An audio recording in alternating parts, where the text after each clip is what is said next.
ಯೋ ಯೋ ಯೋ ಯೋ ಯೋ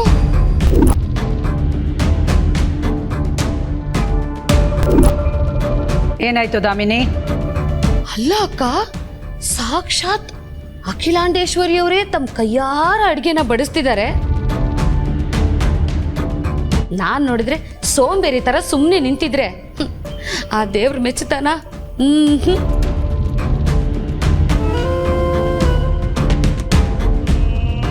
ಪಾರು ನಮ್ಮನೆ ಹುಡುಗಿ ಅಕ್ಕ,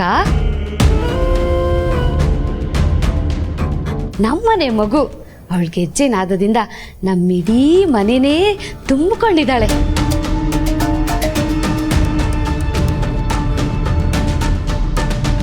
ಅವಳ ಅಪಾರವಾದ ಸೇವೆಗೆ ನಾನೊಂದು ಅಳಿಲು ಸೇವೆ ಮಾಡದೇ ಇದ್ರೆ ಪಾಪ ಪಾಪ ಸುತ್ಕೊಳ್ಳುತ್ತಕ್ಕ ನನಗೆ. ಪಾರ್ವತಿ, ನೀನು ಸಿಹಿನ ಚೆನ್ನಾಗಿ ತಿಂತಾ ಇರಮ್ಮ. ಆ ಸಿಹಿಗೆ ಸಮನಾಗಿರೋ ಇನ್ನೊಂದು ಅಡುಗೆನ ನಾನು ಮಾಡ್ಕೊಂಡು ಬರ್ತೀನಿ. ದಾಮಿನಿ, ಎಲ್ಲ ಅಡುಗೆಗಳು ಈಗಾಗಲೇ ಇಲ್ಲಿಗೆ ಬಂದಾಗಿದೆ. ಅಪರೂಪಕ್ಕೊಂದ್ಸರ್ತಿ ಒಂದೊಳ್ಳೆ ಮಾತಾಡಿದೀಯಲ್ಲ, ಅದನ್ನೇ ಭಾರಿ ಭೋಜನ ಅಂತ ತಿಳ್ಕೊಂಡು ಖುಷಿ ಪಡ್ತಾಳೆ ಬಿಡು. ಅದೇಗಾಗುತ್ತಕ್ಕ? ಇಂಥ ಅವಕಾಶ ಹಿಂದೆ ಎಂದೂ ಸಿಕ್ಕಿಲ್ಲ, ಮುಂದೇನೂ ಸಿಕ್ಕೋದಿಲ್ಲ. ಎಲ್ಲ ಅಡುಗೆ ಬಂದಿದ್ರೇನಂತೆ? ಈ ಸಾಂಬಾರ್ ಮಾಡಿಟ್ಟು ತುಂಬ ಹೊತ್ತಾಗಿರುತ್ತೆ, ತಣ್ಣಗಾಗೋಗಿರುತ್ತೆ. ಹೋಗಿ ಬಿಸಿ ಮಾಡ್ಕೊಂಡು ಬರ್ತೀನಿ. ನನ್ನ ಕೈಲಾದಷ್ಟು ಸೇವೆ ಮಾಡೋಕೆ ಅವಕಾಶ ಮಾಡಿಕೊಡಿ ಅಕ್ಕ. ಥ್ಯಾಂಕ್ಸ್ ಅಕ್ಕ.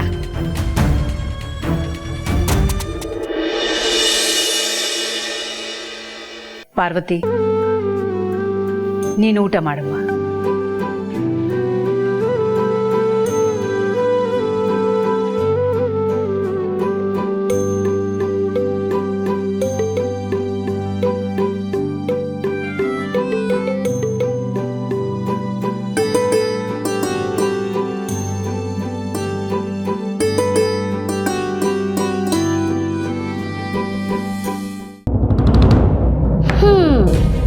ಇಷ್ಟು ದಿನ ಅಖಿಲಕ್ಕ ಕೊಟ್ಟಿದ್ದ ಬಿಟ್ಟಿ ಭಾಗ್ಯಗಳನ್ನ ಅನುಭವಿಸ್ಕೊಂಡಿದ್ರು ಅಪ್ಪ ಮಕ್ಕಳು.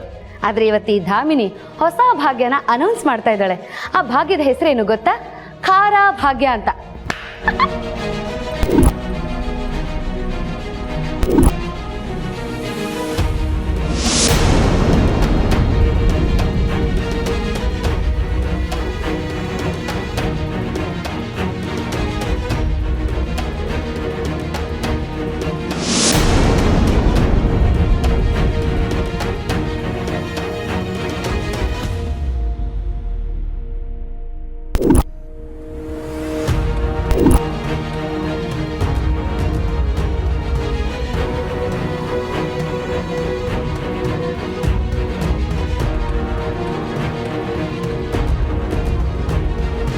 ಈಗ ತಿಂದೆ ನಿನಗಿದೆ ಮಾರಿ ಹಬ್ಬ.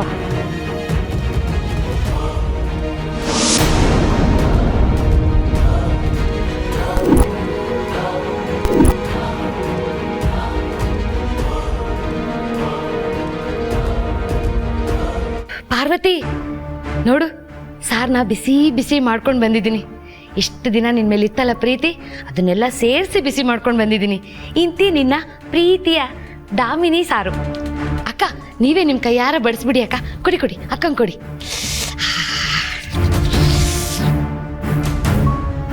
ತಗೊಳ್ಳಿ, ಅನ್ನನೂ ಕೊಟ್ಬಿಡಿ. ಸ್ಪೆಷಲ್ ಸಾರು.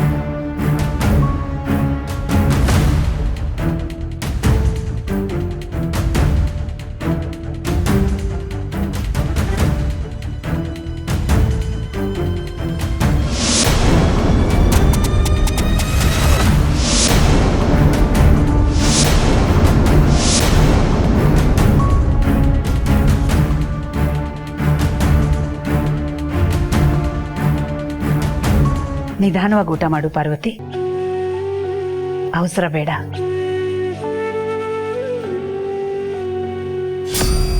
ತಿನ್ನು ತಿನ್ನು ತಿನ್ನು ತಿನ್ನು ತಿನ್ನೆ, ಚೆನ್ನಾಗಿ ತಿನ್ನು. ಬೇಕಿದ್ರೆ ಅಗ್ನಿಶಾಮಕ ದಳದವ್ರನ್ನ ಕರೆಸ್ಬಿಡ್ತೀನಿ. ಕಣ್ಣು ಮೂಗು ಕಿವಿಯಲ್ಲೆಲ್ಲ ಉರಿ ಕಿತ್ಕೊಂಡು ಬೆಂಕಿ ಬಂದರೂ ಬರ್ಬೋದು.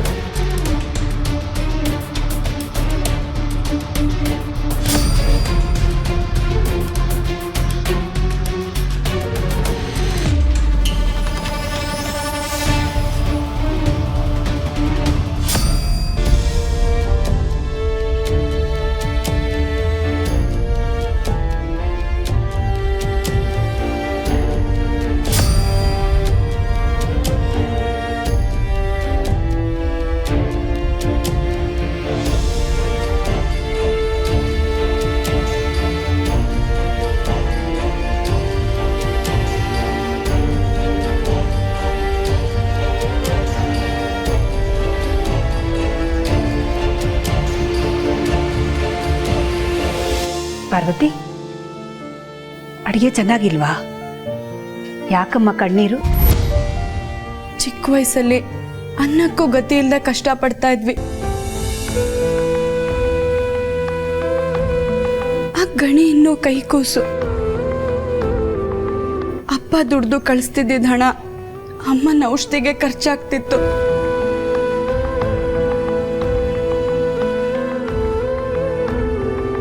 ಅಮ್ಮ ನನ್ನನ್ನು ದಿನ ರಾತ್ರಿ ಕರೆದು ಅವಳು ತೊಡೆ ಮೇಲೆ ಕೂರಿಸ್ಕೊಂಡು ರಾಮ ಸೀತೆ ಕತೆ ಹೇಳ್ತಾ ಒಂದು ಬಟ್ಲು ಅನ್ನ ತಿನ್ಸೋಳು. ಹಂಗ ನನ್ಗೆ ಅದೇ ಮೃಷ್ಟಾನ್ನ. ಅಮ್ಮ, ಇರೋ ಊಟ ಎಲ್ಲ ನನಗೆ ತಿನ್ನಿಸ್ಬಿಟ್ಟಿಯಲ್ಲ, ನೀನೇನು ತಿಂತೀಯ ಅಂತ ಕೇಳಿದ್ರೆ ನನಗೆ ಹಸ್ವಿಲ್ಲ ಅನ್ನೋಳು.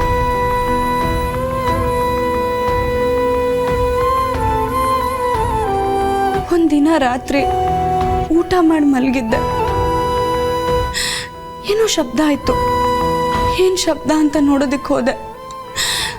ಅಮ್ಮ ತುಂಬಾ ಕಷ್ಟಪಟ್ಟು ಊಟ ಮಾಡ್ತಾ ಇದ್ಲು.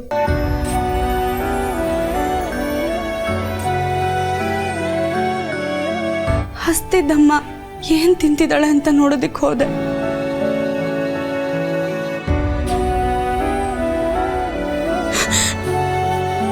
ದನಕ್ಕೆ ಹಾಕೋ ಊಟದಲ್ಲಿ ಅವಳು ಒಂದು ಪಾಲು ತಿಂತಿದ್ಲು.